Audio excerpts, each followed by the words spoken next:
My dear student, Sumit tutorial presents question number 28। इस question number 28 में आपको बोला हुआ है suppose function F X less than जब 1 होता है तो इसका आंसर आता है A plus B X equal to 1 पर आंसर आता है 4 और एक्स ग्रेटर देन 1 पर आंसर आता है बी माइनस ए एक्स। आपको उन्होंने बोला है कि limit x tends to 1 f x exist करता है और इसकी वैल्यू फंक्शन की वैल्यू जब 1 आप एक्स की प्लेस पर पुट करेंगे उसके इक्वल है। और आपसे पूछा जा रहा है ए और बी की आप पॉसिबल वैल्यू बताओ। आप बताओ ए और बी का आंसर क्या होगा। तो हम सबसे पहले लिख लेते हैं f1 जब होता है फंक्शन की डिफाइन के अकॉर्डिंग इसका आंसर आता है 4। इसे बोलते हैं इक्वेशन नंबर 1। फिर हम बोलते हैं कि limit x tends to 1 f x जब हम सॉल्व करते हैं इसका मतलब अब हमें चेक करना पड़ेगा limit x tends to 1 minus f x, जिसे हम बोलेंगे LHL। और दूसरा हम बोलेंगे limit x tends to 1 plus f x. अब सुमित ये बताओ कि हमने ये जो क्वेश्चन सॉल्व किया है इसमें 1 माइनस और 1 प्लस क्यों लिखा। तो ऐसा सर इसलिए लिखा क्योंकि फंक्शन की डिफाइन चेंज हो रही है। x लेस देन 1 पर एक पर्टिकुलर डिफरेंट आंसर आ रहा है, x ग्रेटर देन 1 पर एक डिफरेंट आंसर आ रहा है। इसका मतलब लिमिट x टेंस टू 1 पर अगर मैं लिमिट आंसर फाइंड करना चाहता हूं तो मुझे LHL और RHL इन दोनों कॉन्सेप्ट को अप्लाई करना होगा। Okay Sumit, very good. इसके बाद अब आपको क्या करना है, इसके बाद आपको जो क्वेश्चन की गिवन कंडीशन है उसको लिखना है। तो अब आप लिखेंगे according to the question, according to given condition I can write it as. देखो आप इसको राइट कर सकते हैं किस तरीके से कि लिमिट x टेंस टू जो 1 था उसको आप लिख सकते हैं limit x tends to 1 minus f x, और आगे लिख सकते हैं limit x tends to 1 plus f x, और ये इक्वल हो जाएगा f1 के। इसके बाद आपको सिंपली फर्स्ट और थर्ड का कंपेयर करना है और सेकंड और थर्ड का कंपैरिजन करना है। तो हम इसको एक साथ ही करेंगे साइमल्टेनियस। तो limit x tends to 1 minus f x is equal to f1। एक बार तो मैं इसको सॉल्व करता हूँ और सेकेंड टाइम में इसको सॉल्व करने के लिए limit x tends to 1 plus f x is equal to f1।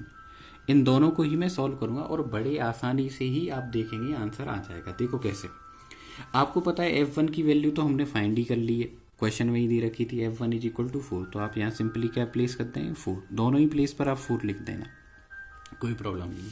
इसके बाद जब 1 से स्मॉलर नंबर होते हैं, 1 से क्या होते हैं स्मॉलर नंबर होते हैं, तो आप a प्लस बी एक्स के अकॉर्डिंग फंक्शन को वेरी करवाओगे। किसके अकॉर्डिंग करवाओगे, a प्लस बी एक्स। तो a के प्लेस पर a आ जाएगा और b के प्लेस पर आप वैल्यू b के साथ जो x है उस x के प्लेस पर आप वैल्यू लेंगे 1 से स्मॉलर, तो 1 माइनस h, और फंक्शन को लिखेंगे लिमिट h टेंड टू 0। इस तरीके से जब आप ग्रेटर देन के लिए लिखेंगे तो आप लिखेंगे लिमिट h टेंड टू 0। 1 से जस्ट ग्रेटर नंबर के लिए आपको लिखवाना है तो आप डिफाइन क्या लिखेंगे b माइनस ए एक्स, और x के प्लेस पर क्या लिखेंगे 1 प्लस एच। x के प्लेस पर आप क्या लिखने वाले हैं 1 प्लस एच, तो आप लिखेंगे b माइनस ए into 1 plus H.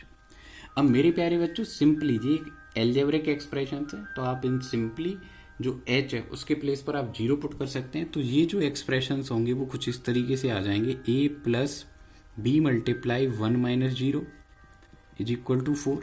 Similar way में जो RHL है वह एक्सप्रेशन रिड्यूस होकर आ जाएगा b minus a into 1 plus 0 is equal to 4। थोड़ा सा आप इसको सॉल्व करेंगे तो आप देखेंगे कि ये कुछ इस तरीके से आ रहा है a plus B is equal to 4, और RHL वाला आ रहा है b minus a is equal to 4। फिर आप बोलेंगे equation number 2 and equation number 3। अब आपको इन दोनों इक्वेशंस को 10th क्लास का जो एलिमिनेशन मेथड है या सब्स्टिट्यूशन मेथड है या फिर ग्राफ है, किसी एक से आपको सॉल्व करना है। सबसे अच्छा रहेगा कि आप इसमें एलिमिनेशन लगा दें। तो आप इक्वेशन नंबर 2 और इक्वेशन नंबर 3 इन दोनों को सम कर लो। तो सुमित जब आप इनको सम करोगे तो क्या आने वाला है, तो सर ये कुछ इस तरीके से आ जाएगा। आप a से a को कट कर सकते हैं और 2b इज इक्वल टू आ जाएगा 8, और सर इसका जो आंसर आ जाएगा वो आ जाएगा 4।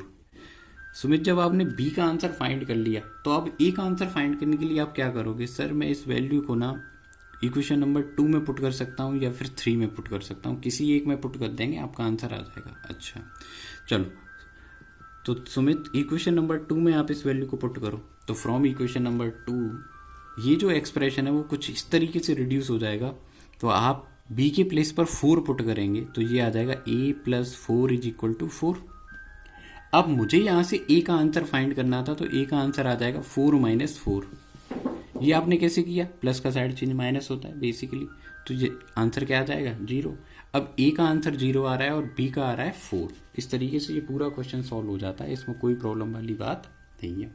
बेसिकली आपको बस ध्यान ये रखना है, limit x tends to 1 fx जब बोला जाएगा तो आपको LHL और RHL दोनों फाइंड करनी है, क्योंकि इस क्वेश्चन की डिफाइन x इक्वल टू 1 पर चेंज हो रही है। यही मेन कॉन्सेप्ट है इस क्वेश्चन को करने का। Thank you for watching question number 28. If you find any difficulty, any problem, any confusion, then comment me in comment section, and please do like and subscribe my channel. Thank you.